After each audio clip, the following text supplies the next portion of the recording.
Well, welcome back. This is episode 11, part 2. As you can tell, I'm just in the shed right after recording something, and I'm doing this reintroduction into the video. As I stated previously, the video was way too long, like 50 minutes. That's just insane.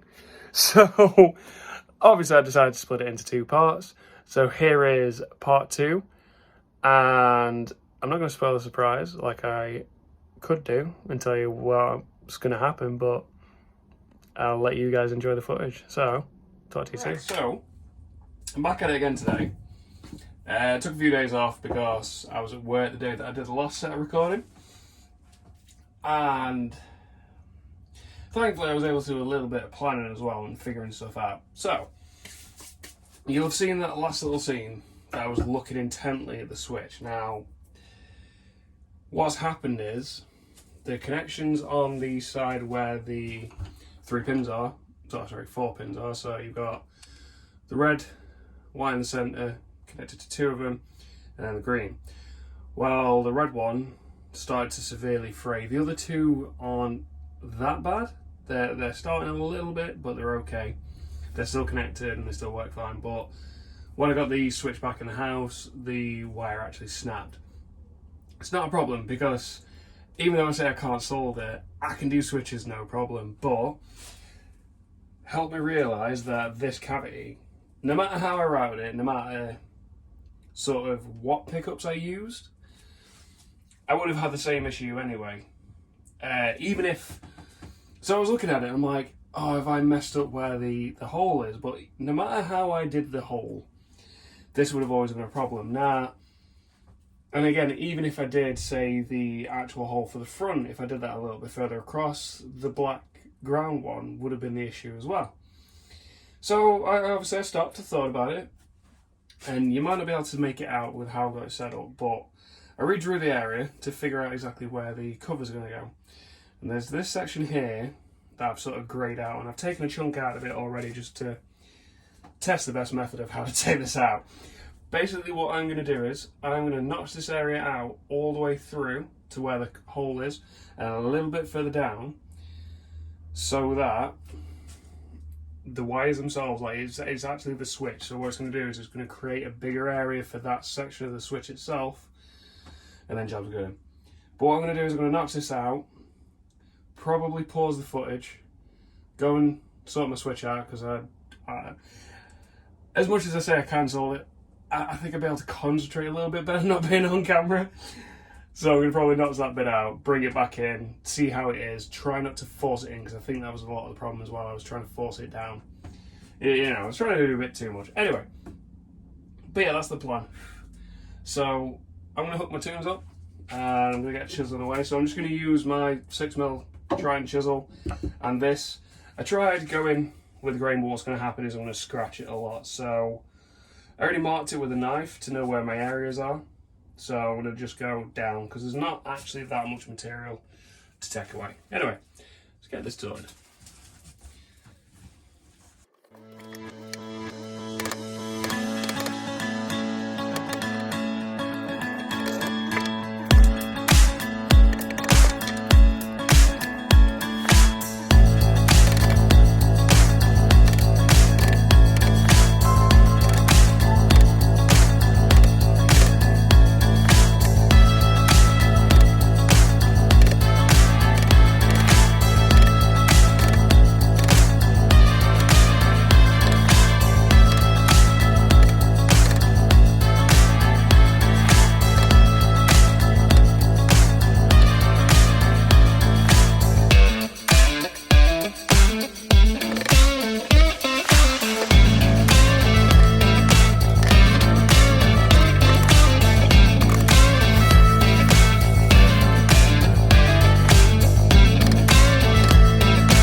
Actually went pretty well. Obviously my clamp kept falling off because it just wanted to. Yeah, that actually went pretty well. You know, I said that I was going to do the soldering off camera, but my to do it on camera. Anyway, I'm going to pause the footage here and go and grab some stuff, so I'll be back. Right, so I've done a little bit of a rejig. I've got you over this side of the bench. I very rarely use this. Because the bulk of the stuff gets done on that one over there because it's a lot bigger. So you can kind of see what I've done is, so the red wire is the one with the issue. You'll notice that these ones here are all pre-tinned, whereas this one here, you can see it's obviously a different colour. Well, what I've managed to do is, I managed to pull this wire out, feed it back through the opposite way around, and I've got it in this way. So you can see I've got the pre-tinned side, that side, and I've got this lug here, so you can see kind of what's happening. I'm hoping it's going to focus. There we go. So these two aren't that bad, like they're fine, thankfully. With a lot of experience with doing switches, but like literally that's the only thing I have to do with my AMG stuff, I'm quite confident with this. But what I'm going to do is, I'm going to take off the original wires, so where there's wires still left hanging over. I'm going to take that off first. So I've already pre-tinned my my soldering iron. This is actually the solder that I use. I used up the stuff that came with it. Basically, this soldering iron is the second one I had because the first one was terrible. But all it is just a little tack life one. Anyway, yeah, so I'm going to get some soldering done, so I'm going to chuck some tunes on.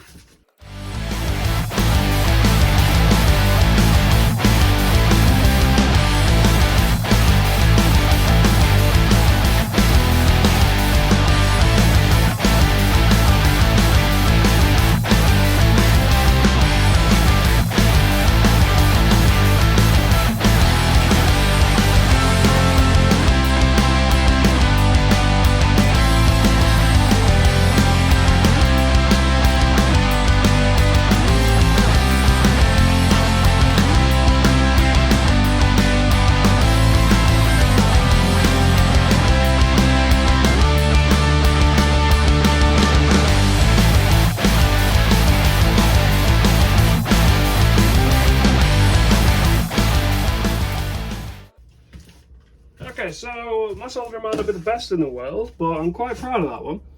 So this tinning of this here wasn't probably the greatest. It's nothing in comparison to that. But yeah, I'm quite happy. I've managed to fix that. That went through like no tomorrow. The most difficult thing was getting the broken part of the wire out.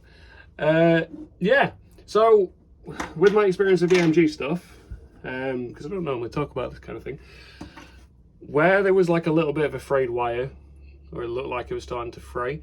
I've had that happen before on,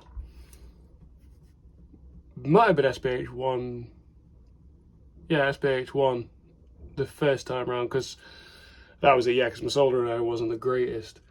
Yeah, I managed to get it in, and even though there was like one little bit of the wire that wasn't perfectly soldered, it still worked. So yeah, anyway, quite happy with that. So I'm going to pause the footage here and switch the mount of the camera again. Here comes the moment of truth. So I haven't actually done this off camera. This is like the first time. So, curious, I'm hoping it's going to work. So there was like a,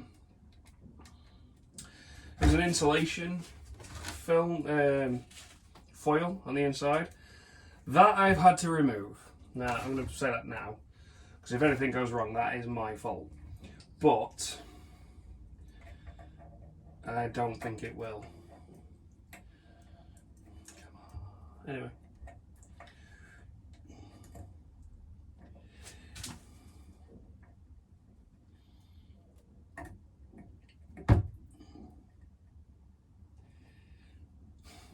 He's only going to sort it, hasn't he?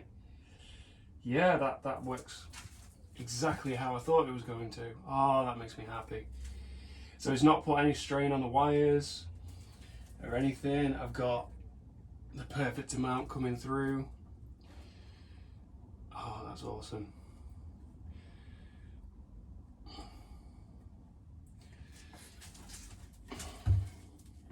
Yeah, I took the switch tip off because obviously I was going to solder it and that's plastic, and I didn't fancy doing that.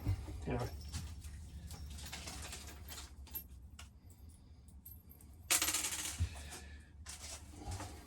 Now, what this has given me an inkling towards as well, it's something I'm probably going to do after the GGBO.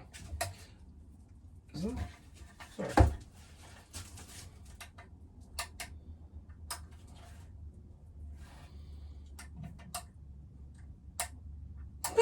Sorry.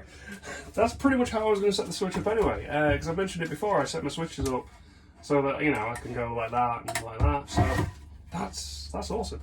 Yeah. So doing this, if, say for example, if this whole, like me taking that shielding out of that is fine, what I may very well end up doing is I may end up resoldering myself a switch that is gold. Yeah, because obviously this is chrome. Now, I toyed with the idea of burning it. You know, channeling my inner bankroll there. Guess, you know, burn it. But yeah, I was planning on doing like a burnt chrome effect to it, you know, to try and tie into the rainbow. It just wouldn't be the same. So I nixed that idea, like kicked that idea in the head straight away. So I'm just testing to see this as well. But yeah, so what I think I'm going to do is I will probably end up doing a gold switch. Hey, there we go. So one of my biggest worries, where the ObsidianWire stuff is going to sit, I'll explain it later on doing the actual wiring, but obviously I've got this bare ground here, which has to go into a specific terminal. Now looking at that, I'm going to have no problems because I think the terminal's on this side, and this red wire is the first one to go in. So even me reducing that has worked perfectly. Yeah, so try to look at my camera as well. It's a bit hard to see. You know what? I'm going to take the camera off the mount. That will make more sense. Go. Right, give me a second. So there you go. So whereas it before, I just drilled the hole through, and what happened was obviously it was catching on the inside here. So that's what I managed to do is, so I've notched this area out, and you can see that that's not putting any strain on any of the wires. And the switch itself is now exactly where I wanted it. So that's awesome. Yeah, the wire for the, you know what, the wire for that might be a little bit high. But honestly, I think what I'll probably end up doing is I could always just enlarge that hole. I think it's because I did it when, so I did that hole before I'd fully routed the pickups. So it's probably why that's, you know, the way that it is. But that's awesome. I'm so happy. So glad that my plan worked. Yeah, so I'm going to pause the footage here, take this switch out. The next part is going to be doing a bit of routing because I need to lower these to be able to accept the covers. So, talk to you in a sec. Well, I've sorted everything out, as you can tell. I've got this reattached and I've got my router all set up. What I'm going to do is I'm going to recess these little areas here. Now this is like completely, it's freehand routing for me because obviously I ain't got a template or anything, but I'm going to go for it. Give it a try. Like, yeah, I can't keep using a template forever. I mean, I'm at the point now where I can't, because this is literally the last bits, and especially with that, I did all that myself. So, yeah. Anyway, get all my stuff on, and I'll get some routing done.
Okay, I'm just going to pause the footage right here, but my switch one has worked perfectly. Just need to change the base on that to do this control cavity, so bear with me. I'm not going to bore you when we're pouring my mask and everything on, of course. I've already got it on, so let's get some more writing done.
Well, that went alright. So, as you saw with that one, that was pretty decent. What I've done is, I've drilled the holes for the screws now, so it saves messing about. I mean, this is the thing, it ain't perfect. Honestly, I wasn't expecting it to be perfect, but I'm really happy with that. Like, these two bits are the first freehand routing. Give me a shut up. Yeah, these are like the first freehand routing stuff that I've actually done myself, and you know, when I say freehand, I mean obviously no template or anything like that. But yeah, I'm really happy with that. Yeah. Thing is though, you stopped, but you didn't actually check it. I'm pretty sure though. Yeah. So it's at 2.3. So this is actually a lot deeper than what that pickguard material is, which is a good thing because then it'll be like flush. Yeah, so there's like, let's have a look. So I'll take it, I'll put it in place and I'll take the camera off the mount and I'll show you what I mean. So, yeah, I mean, it's like obviously that bit's not a problem because that's where it's going to sit. This little gap back here, no problem. It's just that little bit, like where I kind of went a little bit too far, but yeah, I'm really happy with that. Obviously for the switch, I've used this as like a guide. There you go. And yeah, look at that. Like, again, same thing. Like, you know, the actual cover itself. I mean, there's only probably, you know, that side that's a little bit messed up, but I'm really happy with how that turned out. Anyway, I'm gonna pause the footage here and do some rejigging and stuff, but I think I'm going to move on to doing the covers now, so bear with me. Well, I don't think I've actually used the Moto-Saw since I tried and failed on episode 1. Obviously this is a lot, you know, a lot thinner material, so what I've done is a different camera angle, so if I'm off frame at all, I do apologise. You might not be able to make it out. It's very, oh there we go, that works out well. So I've done it around with it's a bronze Sharpie because I know the chrome one I had didn't want to work. But yeah, so I've just drawn around that. And what I'm going to do is I'm going to rough cut them out, and then I'm going to have to pause the footage and nip out to the shop because I've used up all my super glue again. As I say, it's literally like taken off, but this will be the last lot I need to buy for a while because yeah, I ain't got any other routing after this. I think, yeah, after doing these, that's it for routing, so it's going to be shaping. So anyway, I'm going to get cracking.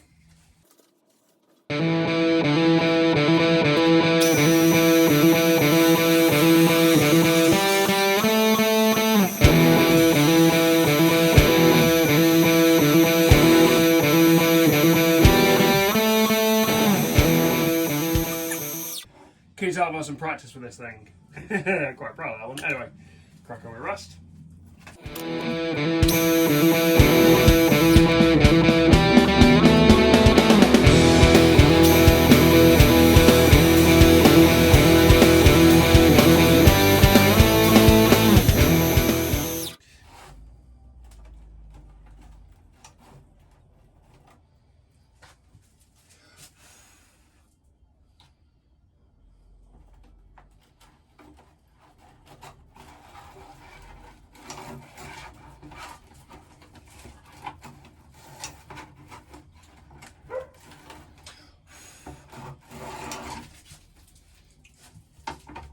Aha, I didn't break a blade that time.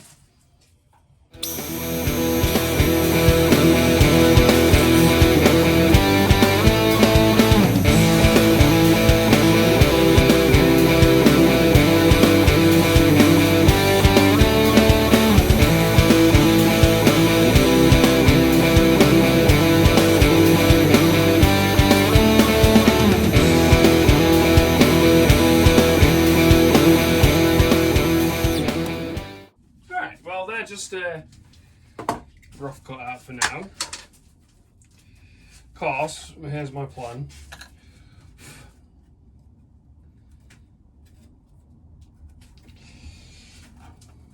Oh yeah, that was the way I did it. Anyway. Yeah, so here's my plan. I'm going to use this as that template. So I've got a masking tape and super glue that in. And then I will use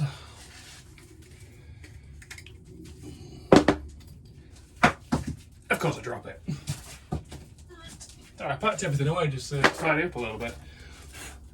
Yeah, I will use this for that one. And yeah, so it's because of the Sharpie, it is obviously slightly oversized, which is good. Because I want, you know, I've got a bit of room for error. But the way I'm thinking to do it now, I've mentioned before about how I did the ones for SPH1 Mark II. It's alright, I'm just checking myself. Yep, that's fine. You know, that's the moment where you're like, dear God, please tell me that I cut them on the right side, but thankfully I did. Yeah, anyway. So I tried. On the one, yeah, when I did SPH1 Mark II, I had to do them so that I did it so that the right bit was in my vise and the cutter was facing up. Once I feel confident in that, I think I might try and figure out a better and safer way. Give me a sec.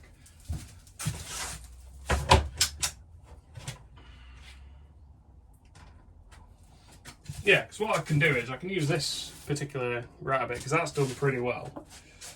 And I just need to raise them up probably a couple of millimeters. So what I could probably do is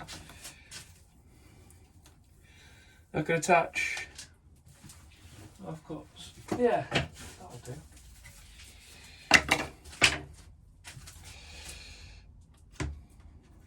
Kinda. Anyway, I'll figure that out off camera, but yeah, what I'll do is I'll use some material, you know, so it's like slightly wider. So in reality, the way you grow, sorry, I've got that the wrong way around. So the template will be on the bottom, the material will be there. Just basically gonna raise it enough so that this will run, you know, along, the bearing will run along that. And then, yeah, job's good. So I'm probably gonna cut these bits out off camera. Anyway, definitely need to go and get some more super glue. So I'm gonna pause the footage here, figure this bit out. I'll talk to you soon when I do the round of the template. Covers. Why do I keep saying template? Anyway. Right, so I've been to the shop, I've got some more super glue.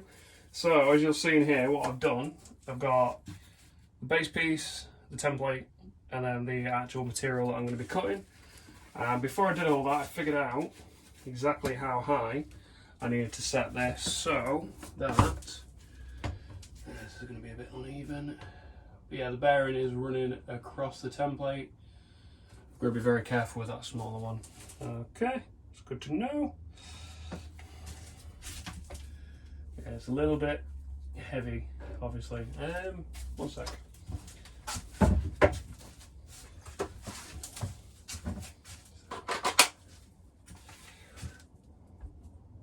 that's better. Sorry, I just switched to the 2-amp battery because it's not got as much weight, so I'll have a lot more control. Anyway, get some rounding done.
Boy with me cleaning up all that mess, but wow, that went really easy.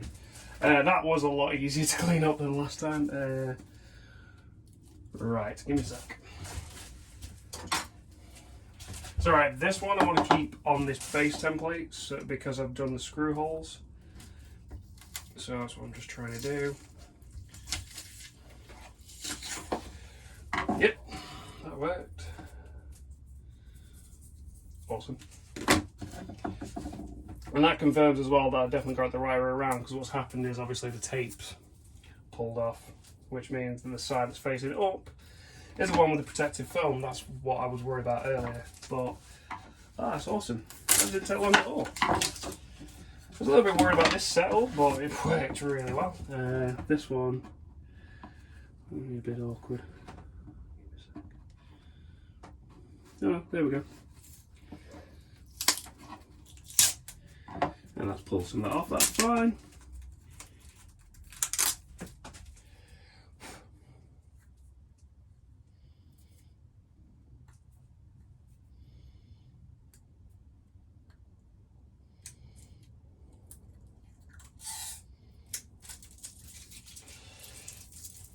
Oh, that one, I'm really proud of these. Let's get that off. Oh yeah, so the lucky thing what I did was I put the central bit in. Oh, hang on. There we go. So on this one, put a little circle back in there, and it gave me a stronger surface to route it on, so it's quite cool.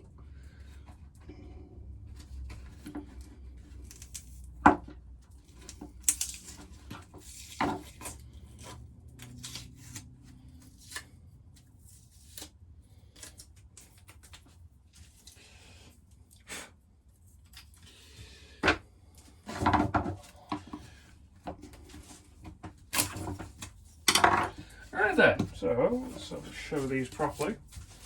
So it's getting a bit darker now, but I mean, look at that. That is, you know, exact to the template, and that one's just so cool. So yeah, I'm going to pause the footage here, and I think, honestly, this episode's actually done, so I'm going to get more of this mess cleaned up, and I'll talk to you in a sec. Right, there we have it, episode 11 of my GGBO build, finally done. So switch cavity is done, covers are all done. Fix the switch that I kind of messed up a little bit, but I'll be honest, that was actually really helpful, because, you know, figuring out how to fix that, it was all kind of, you know, just my own ideas coming through. Like, there was no way of ever predicting that that was going to happen. So yeah, fixing something like that on the fly was, you know, it really helped, and yeah, it makes me think about these things in future builds. But yeah, as of now, so that is all done, and I will be moving on to the next stage of this. I think, aside from the truss rod cover, that's all the routing done. So I think I got a lot of sanding and shaping to do, which, weirdly, I'm actually looking forward to this time. Don't know why. Might be because of that new sander, to be brutally honest. So keep your eyes peeled for episode 12. That should be coming soon. As always, my social links are down in the description below, so feel free to like and follow my pages. I've got Facebook and Instagram. As always, the link to the GGBO website is also in there as well, so if you want to follow my journey on there, you can do. Also, please support everyone else that's in this competition. Like, just look through the categories. I mean, just the stuff that people are making is unbelievable, and they deserve all the support in the world. So please go and look at their stuff as well. If you enjoyed the video as well, please feel free to give it a like and possibly subscribe to the channel. Also, if you do like it, share it amongst your friends, because any help on growing this channel is greatly appreciated. That's all from me in this one. Thanks very much for watching. I'll see you in the next.